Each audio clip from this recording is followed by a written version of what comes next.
Hi, my name is Carolyn Mybeck, and I get to share a little bit of my story with you today.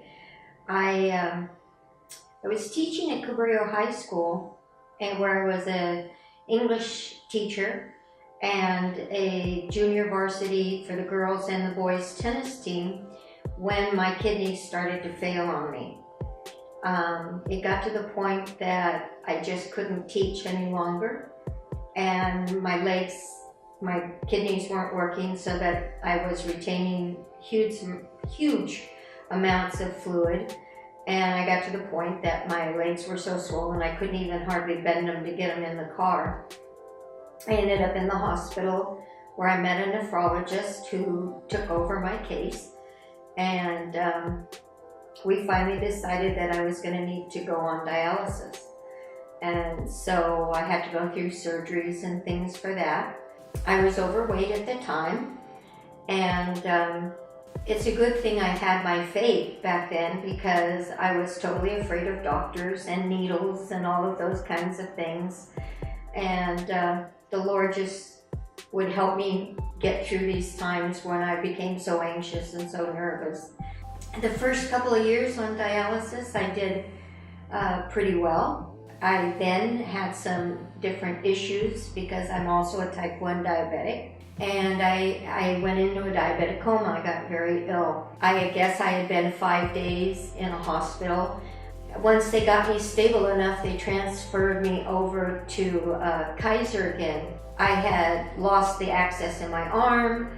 I had two small strokes and a heart attack while I was in the coma. I eventually had to quit teaching, and I found myself on disability and doing dialysis. My life became pretty much dialysis, sometimes 4 times a week, sometimes 5 hours a day. And the dialysis unit that I was attending was very, very difficult with all the different issues. It was hard. You met people in there, and they would slowly either lose their legs or lose arms, go blind, or die.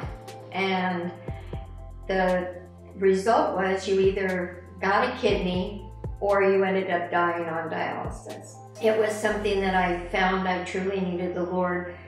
I became much more into prayer and into really letting the Lord know what I needed. I had gone through all of the tests, and they sent me to UCLA, and a doctor up there told me because I was a heavy person that I didn't deserve a kidney.